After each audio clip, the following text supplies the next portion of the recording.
It's whispering in my ear and I feel the urge. And then, tonight's the night.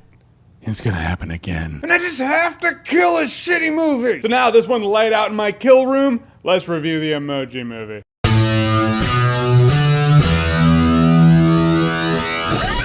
The Emoji Movie. So the Emoji Movie happened. It's here. It's real. The plot of the Emoji Movie takes place inside a phone, in the world in a phone. All the emojis have one expression because that's an emoji. Though one emoji, voiced by TJ Miller, can do many emojis. That makes him a bit of a glitch, so he's on his quest to fix himself. Then he teams up with a high five emoji and a little hacker. Anyhow. All the while, this is playing havoc in the real world with this freshman in high school who's trying to muster the guts to send an emoji text to this girl that he likes, but he gets nervous because he can't talk to her. So apparently he got her phone number. He talked to her enough to get her phone number, so there is that. Now he's gonna be nervous about sending an emoji? Dude, you got her number. You're like halfway there. Stupid. Now we have the biggest advertisement for apps ever. Seriously, when it shows an overhead view of their world and you see all the different apps, I'm like, brought to you by that app, that app, that app, that. All right, so we can see how this thing was funded. There were a couple of worlds they went into that I found interesting. There was shit transition in between going to those worlds, but the worlds when they were there, like there's one, it's almost like super dark web place. It being a kid's movie, they're not going to show everything that a teenager would hide on his phone. Patrick Stewart does play the shit emoji, but he only has like 3 or 4 lines in the movie. I'm pretty sure he just recorded his lines on his phone or whatever recording device he has and just Dropboxed it to the director, which is a shame. Patrick Stewart is a national treasure of all countries, and he's in this thing. The biggest glaring problem in this movie is the complete disconnect between the filmmakers and the intended audience. You look at Wreck-It Ralph. Wreck-It Ralph was directed by like a 50-year-old. However, the video games that are referenced in Wreck-It Ralph really come from an older generation, closer to that age group anyway. We're talking like NES, Super NES days. I enjoyed the shit out of Wreck-It Ralph because it really connected with me. You could tell it was made by someone who connected with it. This movie just felt like it was made by someone who's too old to really use emojis, too old to understand the audience, who's trying to reference a pop culture digital world that really connects with kids. I would feel like that's me projecting, but I feel like it's apparent on screen. There's such a disconnect between that person, the content, and the intended audience that the movie is just in shambles. It's a mess. So it just comes across as an awkward uncle who doesn't know how to talk to a kid. And worst of all, it's really